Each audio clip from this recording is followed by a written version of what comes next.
Olá, olá, minhas amigas, meus amigos.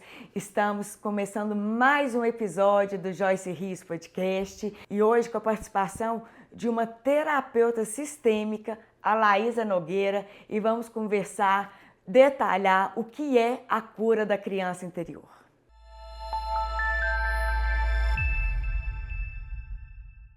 Olá, olá, minhas amigas, meus amigos. Sejam muito bem-vindos em mais um podcast Joyce Rios. Hoje o assunto também muito interessante, assim como foi a constelação familiar. Eu converso hoje com a Laísa Nogueira, né, Laísa? Laísa, além de consteladora familiar, ela é terapeuta sistêmica e faz a cura da criança interior. Laísa, o que é a cura da criança interior? Primeiramente, boa tarde, é um prazer estar aqui, muito obrigada pelo convite. A cura da criança interior é um processo onde a gente vai buscar nas memórias os traumas, as percepções, da nossa criança, das experiências que foram difíceis no passado, para que a gente possa ressignificar essas dores e dar um novo sentido àquilo que foi uma experiência difícil. Laísa, é um assunto ainda que parece algum tabu, né, na nossa sociedade. Então, eu queria que você desmistificasse esses tabus, como, por exemplo, a cura da criança interior é regressão. O processo da cura da criança interior é feito através de ferramentas profundas que vão acessar o nosso inconsciente. Então, é através de hipnose e regressão, onde você vai acessar um estado do inconsciente para trazer essas memórias, que muitas dessas memórias elas estão registradas no nosso corpo.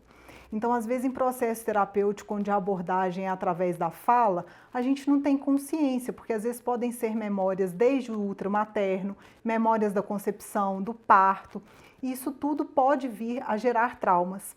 Então, nesse processo, a gente vai acessar essas memórias inconscientes, mas o cliente, o paciente que está se submetendo ali ao processo, ele fica consciente o tempo todo. Horas a gente conversa com o cliente adulto, Hora a gente vai conversar com a criança que ele acessou ali durante o processo, horas ele vai conversar com a sua criança, com as memórias que ele acessou.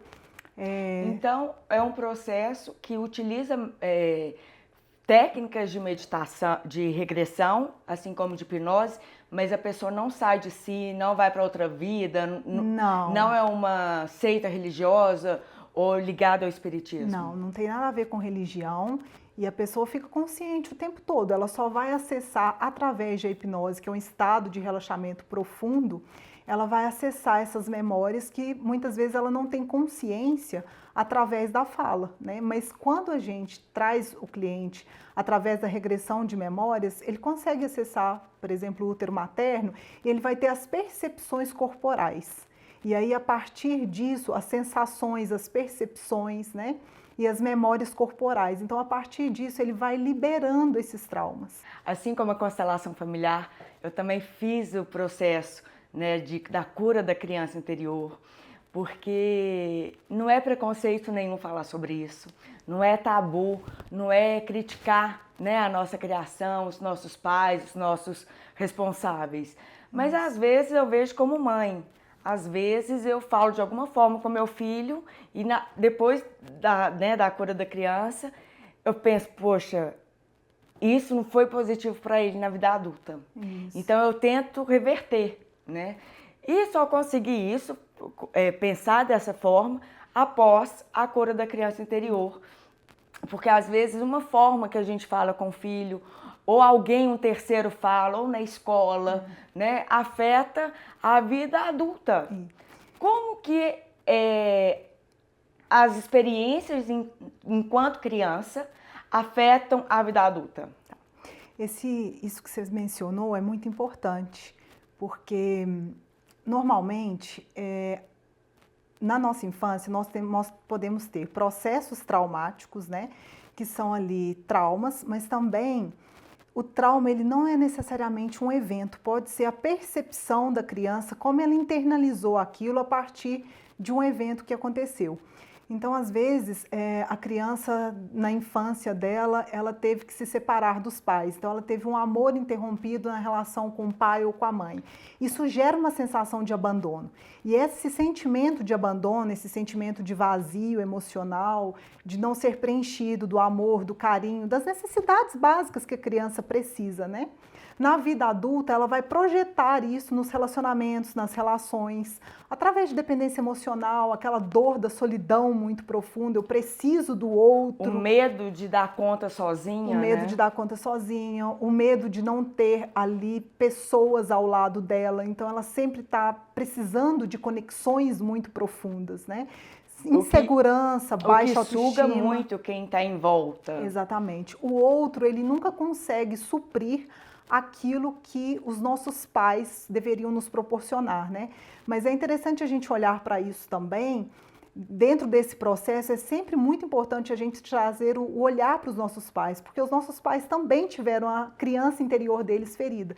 Então eles fizeram aquilo que eles deram conta. Então esse processo para na minha postura do adulto, eu fazer por mim aquilo que eu senti que faltou e ressignificar essas minhas dores. Acolher as dores da criança, né? Acolher aquilo que eu senti que faltou. Pode ser apenas uma percepção da criança, né? Mas pode ser também, às vezes a gente passa por processos com pessoas que realmente passaram por traumas, nem mesmo. Mas muitas vezes um trauma não é um evento em si, é como que a criança internalizou aquele processo dentro dela. Eu vou tentar dar um exemplo de forma mais leiga. Por exemplo, às vezes os pais estão ali discutindo, né, numa briga, que não deveria na frente da criança, mas eu acho que é praticamente impossível isso não acontecer. Estão discutindo e a criança escuta algumas falas, né? Exatamente. E ali ela pode... Ela internaliza isso como se fosse um conflito ali dos pais, né? As brigas, as discussões, os conflitos. Então, o que a criança internaliza? Eu preciso ficar de um lado, né? Ou então, aquela casa já é tão conflituosa que eu escolho não me posicionar, não falar, ficar quietinha para não dar mais trabalho. Então, cresce uma criança que não se posiciona, que não sabe dizer não, né? Cresce um adulto, desculpa. Cresce um adulto que não se posiciona, não sabe dizer não. E muitas vezes os pais se resolvem, né, daquela discussão e tá tudo bem, né? E é comum a gente discutir. Mas a criança interpretou de uma forma muito negativa. E aí ela entende que às vezes ela não pode amar o pai, que se ela amar o pai, a mãe vai sentir, ou se ela amar a mãe, o pai vai sentir. E isso vai fazendo com que ela vai tendo várias percepções e internalizações desses acontecimentos que vai gerando muitas travas na vida, né? Tem a ver com a importância da primeira infância? Tem. Essas feridas emocionais da infância, elas são de 0 a 7 anos. Então, vem desde o útero materno, já ali no processo da concepção. Como que foi essa concepção, né? Até os 7 anos de idade. Quando a gravidez, ela não é planejada, ou ela foi planejada e a mãe talvez gostaria que o sexo da criança fosse diferente, qual que é o impacto disso na vida do adulto? Tem algum impacto? Tem. A criança, nesse ponto, ela pode se sentir, né, a percepção dela não gostaram de mim, eu não tenho direito de existir da forma como eu sou. Isso traz a ferida da rejeição. Quando a criança sente o sentimento de não poder ser da forma como ela gostaria, de existir da forma como ela que ela não agrada ou não agradou os pais o suficiente. É um peso na família. Ela sente esse sentimento de rejeição e isso na vida adulta tem consequências. O adulto ele tem dificuldade de estabelecer vínculos muito profundos nas relações. Ele prefere relações mais superficiais. Então, antes que me rejeitem, eu rejeito e vou embora, né? E aí cresce também uma necessidade muito grande de sempre agradar os pais. Eu faço tudo pelos meus pais, porque é uma forma de eu ser vista e de eu conseguir receber o amor dos pais. Já que, por exemplo, se a minha mãe desejava um filho e eu vim como uma filha, eu senti que eu não agradei. A gente está falando muito sobre pais, mas também tem a questão de traumas. e percepções da criança que não tem a ver diretamente com os pais, pode ser com os avós, pode ser com o funcionário da casa, com o pai de um coleguinha, com um tio, com o avô, né? Então não é só os pais, Não, porque são cuidadores. Cuidadores. Aqueles que tiveram os primeiros contatos, o primeiro contato ali com a criança, né? Numa e também, creche também pode acontecer? isso que eu ia dizer. Ou tem que ter algum vínculo afetivo, emocional? Não, pode ser na escola. Na escola, né, com os professores, com os coleguinhas de classe. A criança pode ter ali muita ferida da humilhação. Normalmente... E aí entra essa questão do bullying, né? Do bullying, é. Que é terrível, mas hoje que bom que as pessoas estão trabalhando isso melhor, né? Na nossa época não tinha essa percepção do bullying. Eu sofri muito bullying Eu enquanto também sofri criança, muito bullying. mas eu consegui superar através de muita terapia, de muito acolhimento interior, da constelação, da cura da criança. E tenho conseguido caminhar de forma muito leve. Sim, depois é um processo disso. lindo e transformador, né? Eu ia falar sobre as feridas emocionais da infância, são 5 feridas: o abandono, a rejeição, a humilhação, a traição e a injustiça. Então isso gera percepções, cada uma dessas feridas tem um impacto na vida adulta. Mas essas feridas são causadas entre os responsáveis, ou seria o abandono da criança, a separação da mãe com a criança ou do pai com a criança? Pode ou a ser. separação dos pais, ou falecimento de um dos avós? Tudo isso influencia, né? É bem ali os cuidadores que fazem o processo ali da atenção primária, o contexto da casa da infância, né? Então tudo isso interfere.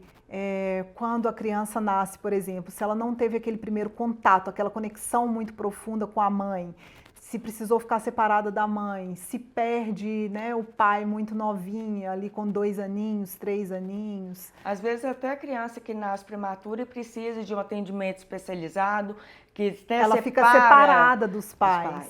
Isso gera uma percepção, não é que a mãe abandonou, não é que o pai abandonou, mas ela precisou ali de cuidados e ficou separada. Então ela sente a dor do abandono. E hoje a gente vê também nas maternidades, né, que assim, não sei se seria até um código novo da medicina, mas assim que a criança nasce, ela já tem o primeiro contato com a mãe. Sim, né? Isso é importantíssimo. Então, antes ainda de de limpar, né, enquanto o médico ali está fazendo os procedimentos na mãe, seja cesariana ou seja um parto natural, a criança já está acolhida com a mãe. Aí depois de algum tempo que ela vai ser limpada, né? Toma um banho ali, faz a higienização. Sim. E que ela volta para a mãe. Isso é importantíssimo, porque é o vínculo muito profundo de conexão. E se a criança sente, de repente, que ela foi separada da mãe, isso pode gerar um sentimento, uma percepção da criança que a mãe não está ali para os cuidados com ela, né? Então isso gera várias percepções que causam esses impactos na vida adulta. E esse momento aqui, eu acho que é muito interessante também para nós pais, né? Para a gente não sentir culpados por alguma falha que a gente acredita que temos cometido, porque essa falha que a gente acha que cometeu com os filhos, na realidade a criança tirou de letra, né? E muitas vezes a gente acha que está acertando com algum comportamento e a criança está tendo uma percepção completamente oposta.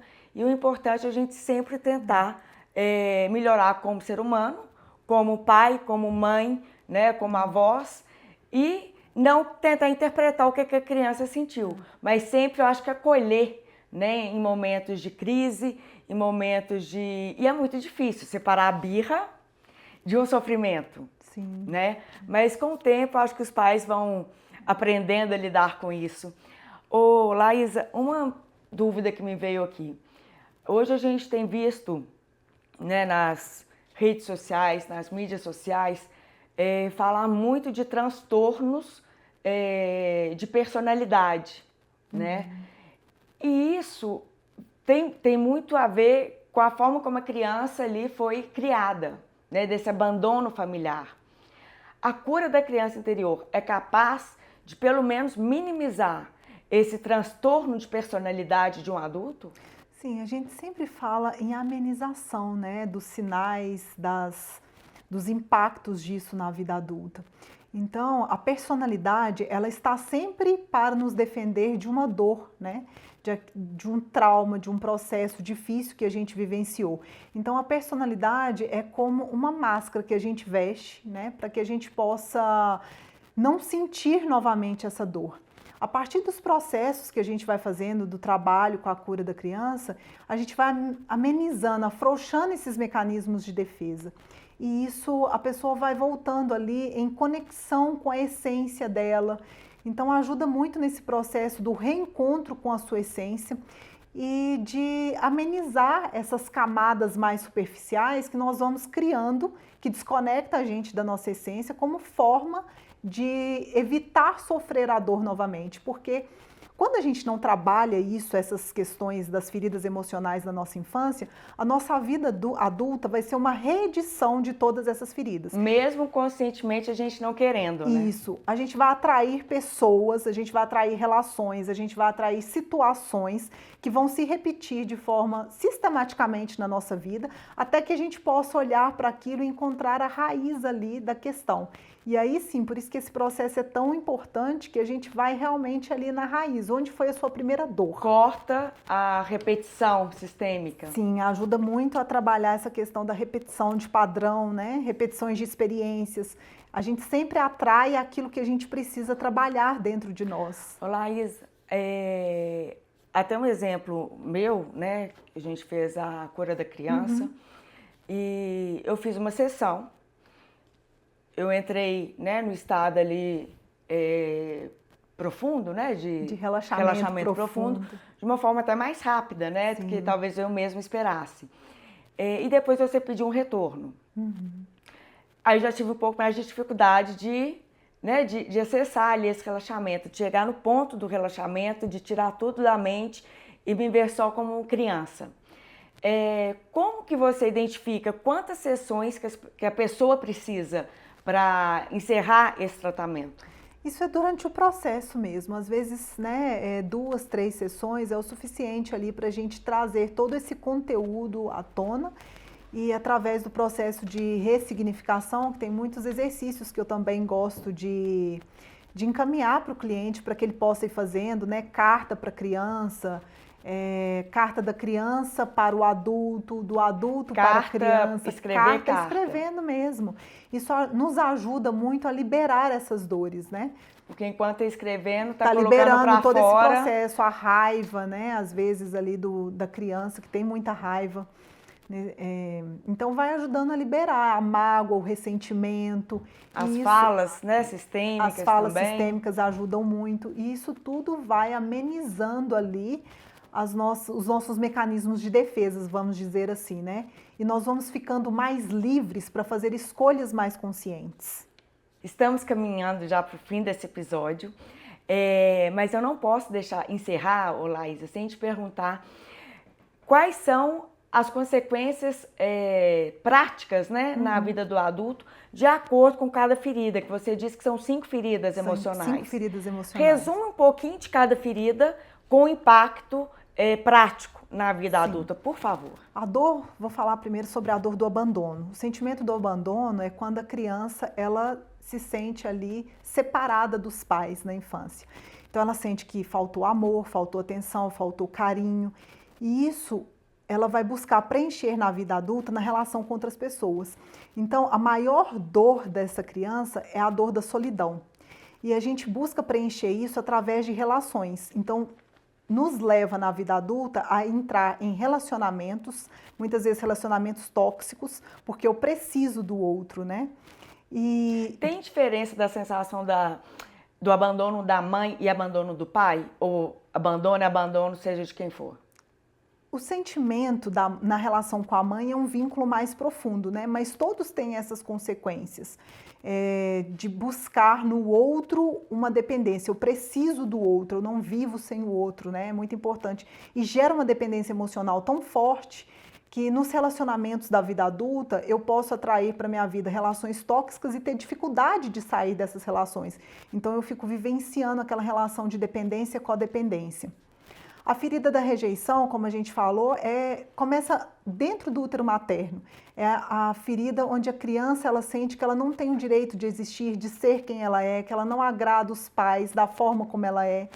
Isso, ela se sente rejeitada e na vida adulta, nos relacionamentos, ela vai querer estabelecer relações mais superficiais, não quer se aprofundar tanto, porque ela tem medo de se aprofundar na vida adulta nessas relações e ser novamente rejeitada. Então, além disso, né, é uma ferida que faz com que a gente sempre esteja buscando muito agradar o outro como forma de eu ser vista, como se forma... anula, né, de certa Isso. forma, para ser acolhida por outro, por uma tribo, por um grupo. Sim, tem a questão do pertencimento, né? A ferida da rejeição está muito ligada a pertencimento do grupo, ao pertencimento familiar. Eu sinto que eu não sou pertencente. E aí muitas vezes eu faço tudo ali para poder pertencer, né? Vamos para outra dor. A outra dor é a ferida da humilhação. É quando a criança na infância ela foi muito exposta. Ela foi ridicularizada, ela foi criticada. Então, na vida adulta, são pessoas que têm uma baixa autoestima, têm dificuldade de se relacionar, também querem fazer tudo pelo outro como forma de não ter que olhar para suas dores. Enquanto eu estou atendendo às necessidades de todo mundo, eu estou desconectado de mim mesmo, né? São pessoas que lidam muito com a questão da vergonha, porque foram muito expostas. E às vezes até de forma de brincadeiras, né? Sim, são pessoas que se ridicularizam muito, né? Então a gente fala que um caminho de cura é eu olhar para mim e eu parar de ficar enaltecendo os meus defeitos, aquilo que eu vejo como defeito em mim, que eu só consigo enxergar os meus defeitos. Eu não consigo entrar em contato com as minhas qualidades. Essa desconexão, né, da pessoa com o mundo real, ela também está muito ligada a esses transtornos, né, de personalidade, que a gente falou mais cedo. Sim. E nesses casos, quando é algo mais patológico, também a cura da criança pode favorecer? Então, aí, na maioria das vezes, é necessário um processo terapêutico mesmo, né, para que a gente possa fazer isso concomitantemente com um profissional. A dificuldade, né? vai ser o cliente, né, o paciente aceitar que tem algum problema. Não necessariamente, mas é um processo que às vezes, porque são terapias, né, mais breves, né, e às vezes dentro de um processo patológico a pessoa precisa de um acompanhamento mais longo, né, então é importante aí às vezes ter um profissional terapêutico, um processo terapêutico e dependendo das situações até mesmo clínico, um psiquiatra, né? Sim. Laís, mais uma dor. Ferida da traição. É quando a criança ela sente que os pais não atenderam as expectativas que ela desejava, né? A criança ela tem muitas expectativas. Então, quando ela sente de alguma forma que os pais não atenderam essas expectativas, há uma quebra da confiança. Isso nos nossos relacionamentos na vida adulta, a gente carrega isso. Então, eu tenho dificuldade de confiar no outro. Eu tenho dificuldade de me vulnerabilizar. Eu sempre acho que o outro vai me ferir, que o outro vai me machucar, que o outro vai me trair, né? Porque eu senti que houve uma quebra de confiança na relação com os meus pais. E essa quebra de confiança deve ser muito difícil, né? Porque como você coloca um limite numa criança sem realizar a expectativa dela? Sim, são promessas que às vezes os pais prometem para a criança e às vezes não cumprem. Ou, por exemplo, a criança idealiza um casamento para sempre dos pais e de repente aqueles pais se separam. Então, ela ali tem uma quebra dessa expectativa, né? E isso gera essas consequências na vida adulta, uma dificuldade de confiar mesmo. E uma necessidade de controle muito grande, porque eu vou buscar sempre controlar as situações para que nada fuja ali do meu controle, né? Sim. Então, é bem forte essa ferida. E ela está muito relacionada com a ferida do abandono. A próxima dor. A próxima dor é a ferida da injustiça, que é quando a criança ela vivencia ambientes frios, ambientes autoritários, onde ela sente ali também que não teve um amor disponível para ela, ambientes muito rígidos. Às vezes, nessa ferida é muito comum, às vezes, agressões, né? Ambientes disfuncionais onde a criança foi agredida. Isso, na vida adulta, tem uma consequência que é a pessoa se tornar extremamente exigente consigo mesma, extremamente perfeccionista, porque ela nunca consegue compreender como agradar os pais. Tudo que ela faz, ela sente que não está agradando. Então, o que ela entende? Aí na vida adulta a gente cresce buscando sempre formas de fazer tudo para agradar os meus pais. Então eu sou muito exigente comigo, exigente com o outro, perfeccionista, e isso muitas vezes me afasta do meu caminho de realização, né? Sim, porque você quer viver a realização do outro, né? E também pelo fato do perfeccionismo, eu estou sempre em busca de algo que é melhor, né? Sempre melhor, nunca estou pronta, nunca sou boa o suficiente. Então isso me afasta ali das minhas realizações, que eu começo a procrastinar muito nesse lugar também. Depois dessas 5 dores da criança, acho que dá para resumir, né, esse tratamento de forma com que nós pais, né, nós filhos, não nos culpemos em momento algum, né, da forma como nós criamos os nossos filhos, da forma com que nós fomos criados. Pelo contrário, a gente sempre tem que honrar o pai e a mãe, independentemente de como que foi e como que é, quem é o pai e a mãe, né? E agradecer, ser grato a essa vida. Então, assim, toda a nossa relação familiar, ela é passível e com certeza terá traumas, né, significativos. Eu acho que cabe a gente passar isso para os filhos de uma forma mais madura, né, com o conhecimento que nós temos hoje, que antes não tinha, para que eles também transfiram para os filhos e assim sucessivamente, para a gente tentar ter uma sociedade, uma comunidade menos traumática. Isso. Todos nós temos os recursos para ressignificar. Dentro de nós temos os recursos para ressignificar essas dores e dar um novo sentido para tudo isso, para que a gente possa ter uma vida mais leve, né, mais tranquila, viver mais em plenitude, alcançar as nossas realizações, aquilo que a gente busca. Então é um processo de amenizar essas dores para que a gente possa estar mais disponível para a vida, né? Agora, para encerrar, vamos ao nosso quadro Mitos e Verdades. Aqui, Elaisa, eu vou te perguntar, né, algumas questões relacionadas à cura da criança interior. Muitas a gente já falou, já foi explicado, mas a gente vai fazer um resuminho para quem quiser recapitular essa entrevista. A cura da criança interior é um método de regressão? É uma hipnose e regressão, mas a gente não vai em vidas passadas, né? É até o momento ali do útero materno, para trazer essas percepções da infância. Então não tem relação com vidas passadas. Mas tem técnicas de relaxamento? Tem técnica de relaxamento profundo para que a gente possa acessar o nosso inconsciente, que são as nossas memórias corporais. Na cura da criança interior, o cliente sai de si e enxerga o passado? Não, ele, através das regressões de memórias, ele vai acessar as memórias da infância dele. É como se fosse você ver no seu álbum de fotografias ou fazendo uma viagem ao longo do túnel de um tempo, nos corredores ali da sua infância, né? E fosse buscando essas memórias e encontrar com aquela criança no momento que ela se viu sozinha, no momento que ela se viu desamparada, no momento que ela sentiu muito medo. E aí agora você, adulta, vai estar ali com aquela criança, ressignificando aquela dor dela e no seu estado de presença ali com essa criança. Então ela se sente muito mais acolhida. Sim. A cura da criança interior pode ser feita por qualquer profissional? Bom, é preciso especializações nessa área, né? Eu sou hipnoterapeuta, faço a regressão, né? Então é preciso de especializações. Mas qualquer terapeuta sistêmico, né, que fizer bons cursos para aprender, né, a conduzir o cliente, porque senão corre o risco da gente retraumatizá-lo, né? Então tem que ter muito estudo. Então é isso. Muito obrigada pela audiência.